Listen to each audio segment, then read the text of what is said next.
Assalaamu calaykum dhammaan ummadda ku xiran barteeda YouTube-ka ee Xuseen Aadan Ibraahim. Waxaa looga baahan yahay dhammaan inay channel-kani kusoo xirnaadaan subscribe, like, share, comment.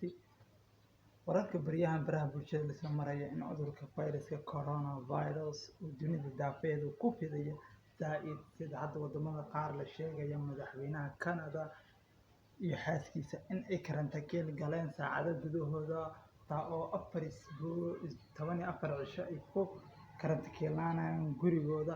Sida hadda la sheegay wararka qaar in uu ku dhacay cudurka coronavirus madaxa kubadda cagta tababaraha kubadda cagta ee kooxda Arsenal Mikel Arteta.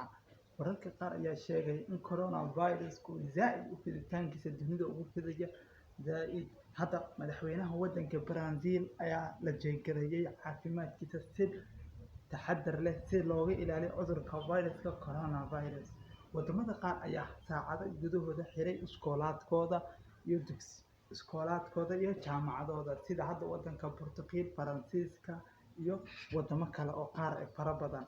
Wararka qaar ayaa sheegaya in dunida daafeeda cabsi weyn iyo xooggan ay ka socoto cudurka fayraska coronavirus, taa oo laga cabsi qabo in uu ku fido wadamada saboolka ah sida wadamada qaaradda Afrika ku yaala aysan haysanin dhakhaatiir iyo waaxo caafimaad oo aad u awood badan, sida hadda wadamada reer galbeedka ay yihiin wadamo awoodda caafimaad ee sareysa, taa oo laga cabsi qabo in wadamada qaar ay feejignaan aad iyo aad u weyn ay galaan, sida wadankeena Soomaaliya feejignaanta ugu xooggan laga siiyo in laga ilaaliyo ummadan hadda dagaalada ka soo kacaya in cudurka coronavirus uu soo dhexgalo, taa oo laga cabsi qabo in wadankani awoodiisa ay aad u yar tahay caafimaadka, taa oo aan cabsida ugu weyn aan ka qabno ay tahay in laga hortago cudurka coronavirus. Dhammaan waa mahadsantihiin inta baraha bulshada page-kayga ku xiran. Aad iyo aad waxaan ka codsanayaa in aad subscribe, share, like, comment-iga aad saartaan.